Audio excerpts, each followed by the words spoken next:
Good morning, good afternoon, or good evening, depending on where you're listening.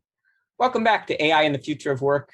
This is your host, Dan Turchin, advisor at Insight Finder, the system of intelligence for IT operations, and CEO of PeopleRain, the AI platform for IT and HR employee service. As you know, each week we share conversations with entrepreneurs, thought leaders, investors, and journalists who are defining how we'll live and work for, say, the next 30 years. We've been discussing some heady topics recently: ethical dilemmas posed by AI, how governments are being replaced by tech companies, how digitalism is replacing liberalism as the dominant paradigm for discourse. These are all critical topics, but they're a little abstract. Today, we're going to discuss how these changes are impacting employees and the technology they use at work. Jason Wojahn has been helping enterprise customers make use of technology for large companies like IBM and small companies that became large. For the past 25 or so years, he and his teams have directly or indirectly helped millions of employees be more productive. In February, Jason became CEO of Thirdera, the largest pure play provider of services dedicated to the ServiceNow community. Thirdera is breaking all the rules and building a global brand formed by combining a group of regional ServiceNow partners. Listen to how Jason thinks about leadership, innovation, and creating opportunities in a very competitive landscape. Without further ado, Jason, it's my pleasure to welcome you to the podcast. Let's get started by having you share a little bit about your background and how you got into the space. Gosh, thanks, Dan. That was really nice. I'm going to have to replay that later, just maybe in front of my wife or my kids, to let them know that I really do this stuff for a living. This is very kind of you, and thanks for inviting me to your podcast. This is a really fun, and I'm really excited to see kind of what comes out of this. Let's see, me. I spent 11 years at IBM, a variety of roles, IT services, mostly focused on outsourcing, digital transformation. Sometimes we call that taking somebody's mess and delivering it for less. We would have never put that in a sales pitch, but it was really about bringing, I'll say, big tier processes and better systems and tools to bear for customers, and really helping them transform to a more efficient way of delivering their IT services. So a lot of transformation, a lot of transition work, clearly led several of our major accounts there as well. It was a really great experience for me. I decided it was time for me to do other things, however, and I had a really good friend who was actually just wrapping up an assignment in Asia Pacific and moving back to the United States, and had been doing a lot of Peregrine implementations. Obviously, there was a bit of a connectivity there with Fred and Rod Luddy at the time, and from there had a few phone calls and conversations, and we decided we should go build this thing called the ServiceNow consultancy. That was Navigus back in the day, one of the first ServiceNow partners in the ecosystem, kind of 2009, 2010. It was a great opportunity to go in and just help clients do things that they thought was going to be impossible in some cases, or very challenging to do. It was really a great opportunity to just see a lot of different clients coming from a lot of different spaces or places, and bring some of the skill that I had in transition and transformation and the ServiceNow platform to bear in kind of an end-to-end way. It was a really great experience. Frank Slootman joined ServiceNow. We watched ServiceNow accelerate quite dramatically with that assignment. We realized that we needed to likely attract more capital or more funding in an effort to stay relevant in the ecosystem, and decided for us moving to a company called Cloud Sherpas, which was a VC-backed effort, cloud services brokerage.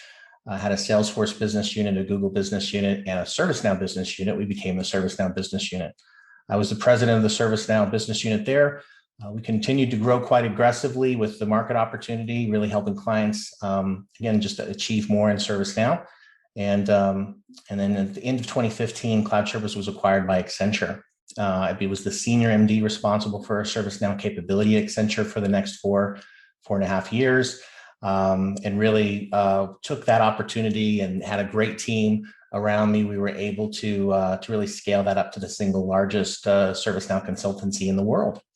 I left Accenture, did some work for a small SAP to AWS consultancy for a bit, but my passion was really back in the ServiceNow ecosystem. I had registered a domain name, Thirdera.com, and I'd been talking to my biggest competitor at the time, a gentleman named Mark Toludo, who founded Fruition Partners. And, we started riffing on this notion of Thirdera.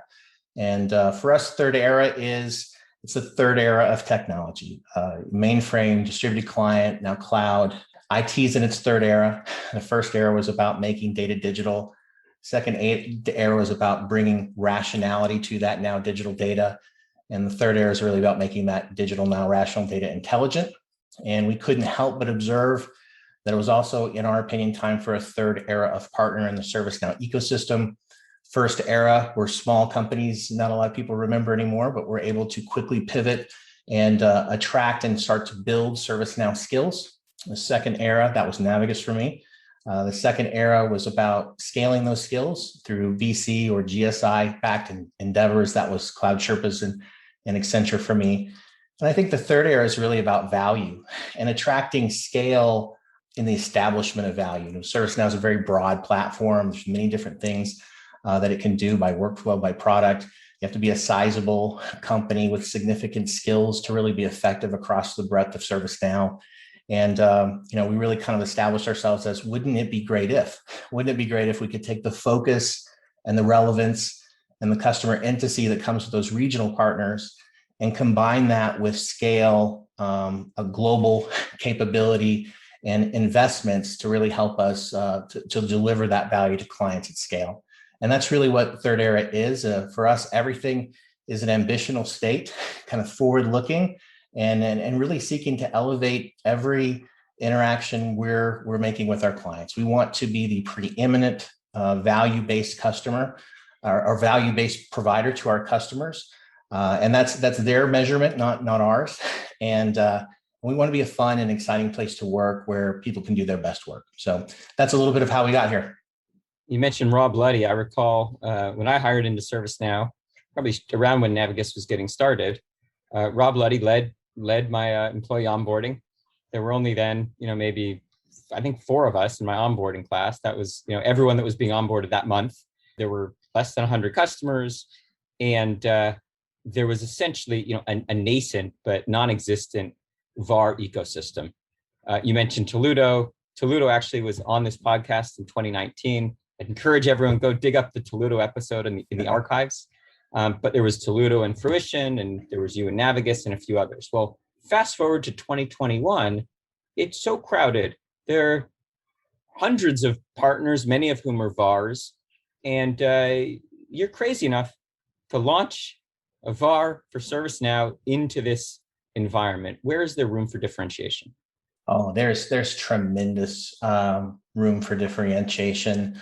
It is so hard to really conceive the opportunity for ServiceNow. I know you understand it, Dan. The reality is that there's just not enough scale partners with depth of skill that are out there really pushing the boundaries of what's possible with ServiceNow. That are seeking to stay, intelligently aligned with customers and where they're at in their journey, seeking to stay intelligently aligned with ServiceNow, and really have the ability to continue to scale, right? If it was just Mark when he was starting Fruition kind of back in the day, that would have been tough. Navigus, same sort of story. The ecosystem has changed. You have to have capital, and it is a capital intensive effort to really make good on that, to bring that scale to bear in a rapid way. But I kind of look at it and I say, well, I got 12 years in the ecosystem, 13 next month. That 12 years was a really good trial in what works and what doesn't work. I learned as much of what not to do over the last 12 years as I think I learned to do. And this has been a really interesting place for us to just kind of bring, again, that more ambitional state. We want customers to see the potential in the future. We want to be at the tip of the spear of taking those hard, kind of obscure or things that seem difficult or challenging. And we want to be the ones that kind of help bring that right-sized and proportionately and practically into a customer's system and help them evolve. Being good doesn't necessarily mean being complex, and being complex doesn't necessarily mean being good. So bringing those two vector points together in a practical way is a big part of what we do. And we've gotten a very warm reception in the ecosystem. We've had the good ability to have, some clients through the acquisitions we've done that have kind of made the transition with us. And so, we're continuing to kind of test our hypotheses and our theses on them and work with them to unlock, better futures in ServiceNow and understand what they need more of or what they may be looking for less of in their partner. And so, it's a kind of that trial-based approach and mindset that I think is really allowing us to accelerate. And, I think there's really a desire to want to have scale, but focused partners, in a customer stable to help with that rationalization. The platform moves so quickly. At a minimum, we have to learn twice a year for every release. But if we're only learning twice a year, we're not learning fast enough. That takes an engine, that takes scale, that takes focus. And, you would be surprised there aren't as many partners out there with that sort of DNA as you might expect. I love our one-on-one conversations, but I equally love seeing you holding court in front of your team. Talk to us about your leadership style. My style, let's see, for me, I spend a lot of time kind of watching others, and I had a very good opportunity to have worked with several really great leaders. And, I've shamelessly kind of stolen the things that I saw that worked from them over time. I take my job very seriously, but I don't take myself very seriously. We try to fight entitlements in our organization because that's kind of at the root of all politics. That's at the root of not being agile or staying customer focused. For me, the organization, and I think most of our team, is really looking at things as it's a continual evolution. There is no destination. It's, technology does not give you that moment to get comfortable, or at least you shouldn't give yourself that moment to get comfortable in technology because it's always compounding, as you know. And so I think, at the end of the day, it's about staying agile and trying not to, convince yourself that one recipe is the right recipe, and finding different styles and different approaches for different situations to keep things contextual for people. Deming once said data without context is meaningless. Well, services businesses without context tend to be rudderless. And so I think, I spend an awful lot of time just talking to our team. In fact, one of the things that I continually hear from people in my organization is they're surprised at the number of one-on-one meetings I do. It's something I've always done. I did this at IBM. I really think it's important to be conversant in the organization as you go remote. We've been working remotely, for the last 13 years, primarily with customers on site, and then, in remote locations, in their ServiceNow businesses. You have to drop by the office. You have to walk by the desk. You have to bump into each other at the water cooler. And when you can't do that physically, then you have to do it virtually. So it's a big priority for me to make sure that we're kind of trying to blow up the hierarchy, stay out of the 1990s style of management where you can't talk to me and I can't talk to you unless we've talked to, two levels of management between us. I want the entire team to go to the place they need to go to get the answer they need in the most expedient fashion. Very often that's going to be my desk, and it should be others as well. And there should be no reason to feel protective of that. That's just us all working together to try to make this as friction-free of an environment as we can and to add value for our clients. And so, that's a contact sport where we have to be contacting each other. So we do an awful lot of that. And I would say as far as styles go, it's kind of all styles. Like, I don't think, as I look at my team, and I have a great team, one of the best teams I've ever been able to work with. The amount that we've gotten done in the time we've gotten it done has been staggering to me. But I look at, everybody's coming at it from the best intentions. We don't have an environment where people are assuming the worst. They're tending to assume the best. And when something doesn't go quite the way we expect, everybody's just rolling up their sleeves and trying to get to work to make that thing better. And, that's a lot to work with.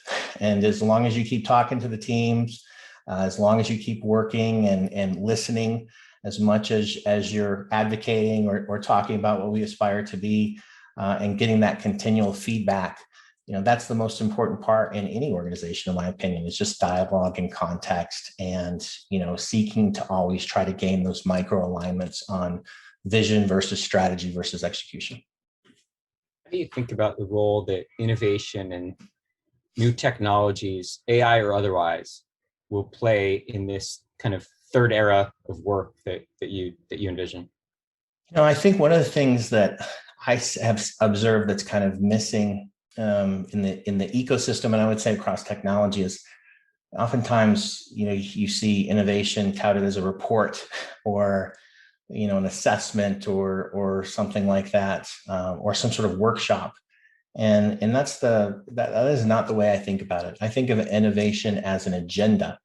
I think of something that needs to persist and be refined over time. Just as great ideas tend to not be perfect the first moment, they tend to be, you have the idea, you share, you refine, and over time you come up with something that's, maybe better than you could have come up with initially. I think innovation is the same way. Innovation has to be right-sized to where the customer, as I mentioned, context before. Innovation without context is meaningless too, right? If you have to meet your clients and your teams where they're at, and innovation begins from there. It doesn't begin from some abstract, here's something 20 years from now. That's really hard to conceptualize. That's not to say people shouldn't be thinking about those things. Of course, people should be thinking about those things. But as you're bringing, innovation to a client or trying to do innovative things with a client or in a business circumstance, it's usually not a 20-year business cycle that you're talking about.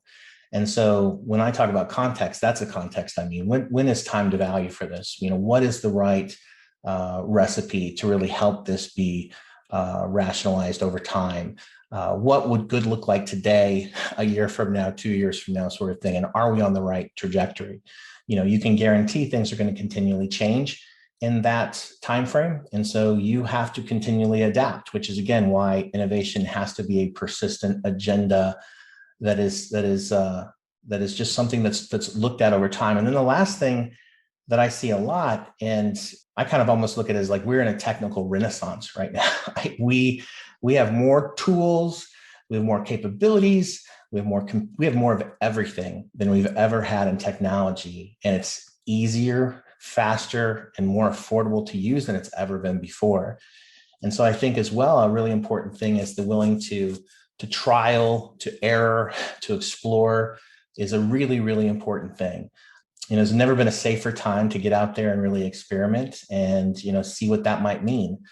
One thing I know is that we always learn more from doing. And I think, you unlock opportunities to innovate through doing as well. And so as I'm sitting down with clients, I tend to talk about innovation as an agenda. Certainly we need to do briefings on futures of and those types of things, because that sparks, some organic thinking about the possibilities. But then you have to get right down to, okay, well, how do we make some of those things practical? What are some things we could try? What are some things we could do that might better inform what those best things are to do next for you based on where you are and what you would define as innovative? So I think that's the piece we wrestle with a lot. And as I think about innovation in Thirdera, it's an agenda. It's a persistent agenda that we're developing over time with a client. I know you've done a great job of empowering your teams to have these future of conversations with prospects and clients. And that's really a different conversation than you've had historically when you're selling traditional services. As you're having these conversations, what do you think is one technology that will be commonplace in the large enterprise, say in 5 years, maybe not even 10 or 20, but just 5 years, that today might seem like science fiction? Well, I mean, you have to go to AI, RPA, ML. You have to go there, right? You just have to. Dan, in the context of the work you and I have been doing together, I've been just amazed. And I know we didn't talk about this, so I've just been amazed at what your firm is able to do in the context of very focused AI. It's really educated me on, I thought I knew a lot about this space, and I definitely am smarter now than I was before having us really spend some time on it. But when you can take a space that has been literally commoditizing seconds out of the system for 20 plus years, and you can turn on this piece of technology and suddenly you're in double-digit percentage improvement near overnight, I mean, it really shows you the possibility.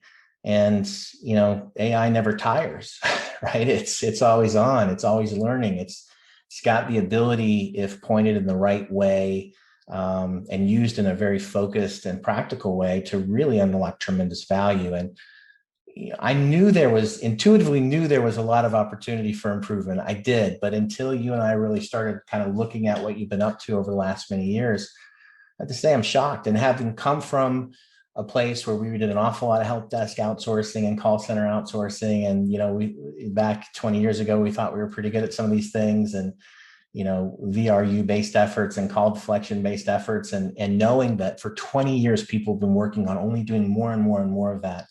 And now you see technology working on it and immediately kind of flipping it on its ear and being far more efficient than those humans have been over time. It just really shows you the power. And, it's the little things. It's the little things that you see. You're like, I didn't expect to see that. I didn't expect to see, autonomously driven cars sitting in garages, out there.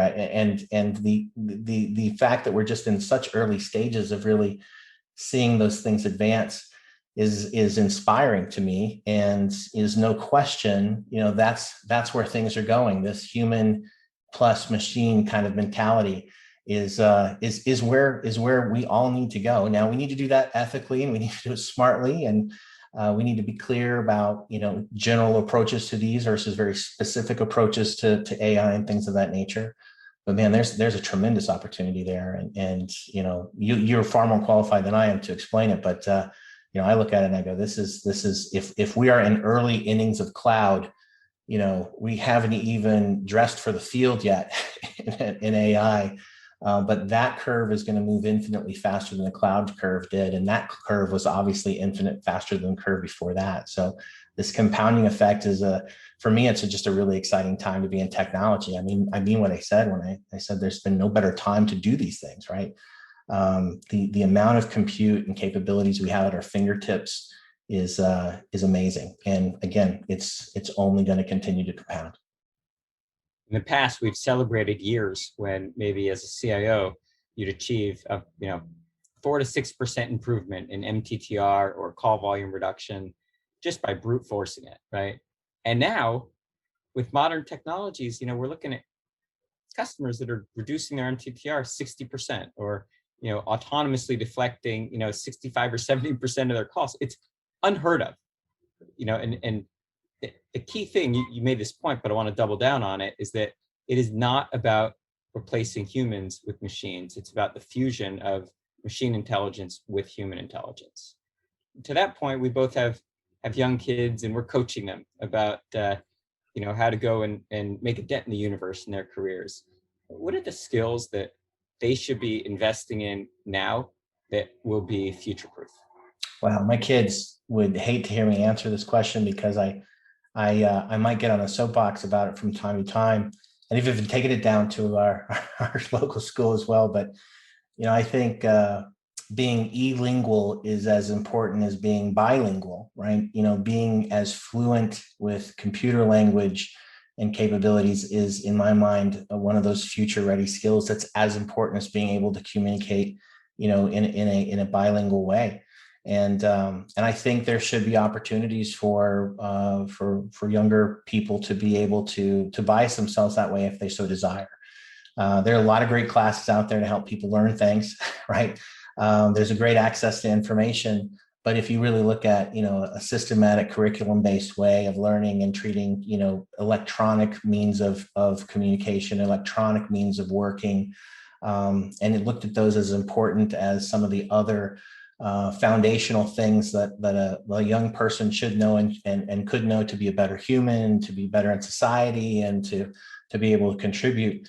There's no question technology needs to be a core pillar of that. And I think that's an area where school systems could really stand to double down themselves, right? While we're on the topic of giving advice, what's your advice for a younger version of yourself, maybe when you were your kid's age? I underestimated how much time I actually had to do things that I thought were important. That's one of the things that I just continue to do today. In fact, there's an urgency of time. So when I was younger, I thought I had a lot more time than I actually do to impact the changes I want to impact. So I would say that. I would say, I think early in my career, I underestimated being in the room where people were doing interesting things and really being entrepreneurial or being futuristic or, those types of folks. I think I undervalued how important it was to find people that you could really resonated with you, that were kind of where you wanted to be, and to be in those rooms and understand how those people work, and to apprentice in that kind of model, I think is really, really important. And then the last is, I think the human mind does a really bad job of calculating risk. And, for me, I think, it's taking personal risks. I'm not talking about taking risks with, clients or personal data or things like that, but that ambition you have, that passion you've got to create something. Oftentimes you can put those on the wayside because you're like, no, I that's too risky. It's too risky for me to do that. In fact, Dan, you're kind of a serial entrepreneur when you get down to it, so you might understand this, or I'm sure you do. It's not as risky as you think it is. Working on something that you're passionate about, that you think you can see clearly and you see the potential on, is something that is not as tiring as working on somebody else's agenda. And the risk of that is that you have the opportunity to be great. And so that's something that I think early in my career I kind of missed. I always was a little nervous about making big changes in my career. And now I'm the guy that says, hey, the big changes make themselves. Don't worry about that so much. Don't try to oversteer that. Those big changes will reveal themselves to you. Those big decisions will reveal themselves to you as at the rate that you're willing to accept them. And, just have a passion, have an interest, be curious, and take the opportunity to learn and find where you contribute within them. So Jason, feels like we're just getting started, but I got to get you off the hot seat, but not without one last question. So Thirdera brand had a rather unique launch. We met some celebrities like Hasselhoff and that guy Bob Saget via cameos. Talk to us a little bit about the culture at Thirdera and just how you ended up having some fun with the launch. Well, you'll hear us say something a lot internally, and it's like, we're just trying to make a company we want to work for. I mean, it is really just that simple. I know that sounds silly, but we were just, in fact, it was kind of funny. We were just looking at a branding box. We'll be sending all of our new clients, we'll get an onboarding box. And while that's just a very simple thing to do, of course, we obsessed about what was in the box. And I remember there was a point in time where I just looked at the individual working with it and I said, is this a box you want to receive? And they're like, I'm like, well, that's not the right answer. So come back with I'm so excited, I need to get this box into my house tomorrow sort of thing. So we're just really trying to create a company we all want to work for. And it goes with that kind of culture of take your work really seriously, but don't take yourself. We got to have fun. We got to take care of each other in the process. We'll have days where we're grinding really hard, but we should have days where we're kind of keeping things a little lighter as well. Energy is infectious. And, that's one thing that I spend a lot of time on, is just trying to bring my best energy, not to sound cheesy, but my best energy to my day. Because I want to do my best work, and I want people I'm working with to be having a good time and feeling like they can as well. We take times to do some things that sounds kind of silly at first. Like I do roundtables quite often, and we have a DJ John Ray, John Reynolds. And so, he DJs it, and, we got a little club music playing in the background. We got playlists out on Spotify. We're just doing any little thing we can to, make the day a little lighter for somebody, or put a little edge to it in a good way is something we're going to do. So. I can't believe I missed an opportunity to have John Reynolds DJ this podcast. Yeah, maybe next time. Absolutely. So that sounds like you're going to promise me you're going to come back, right? Absolutely. I'd love to. This has been a lot of fun. I can maybe next time we could do it on a patio someplace. That would be fun. With a cocktail in one hand and out in the open air. I'd love that. Sooner the better, my man. That'd be awesome. All right. This has been great. We got to let you go for now. But Jason, thanks so much for coming by. Dan, thanks so much. Appreciate all you're doing to just put, a really positive positivity out there with the work that you're doing at People Rain and so many others. I've listened to a lot of the episodes of the podcast, and you're tackling some really tough topics, and I think you're doing it in a way that's quite practical and is accessible. And I think that's just a huge part of People Brain too, is just the accessibility of what you're doing. So can't say enough. Thank you for having a passion, seeing other people have similar passions and bringing those things together. It's not easy to create these podcasts on a regular basis like that, and you have to stay with it over time. And the fact that you have is a credit to you. And those are things that you'll never really see the full impact of them, but they're having a massive impact out there. So thank you for just being a positive part of the ecosystem as well. My pleasure. Thank you for saying that. Certainly a labor of love. Much continued success to you and, of course, the Thirdera team. That's a wrap for this week. Dan Turchin, your host of AI and the Future of Work. Back next week with another fascinating guest.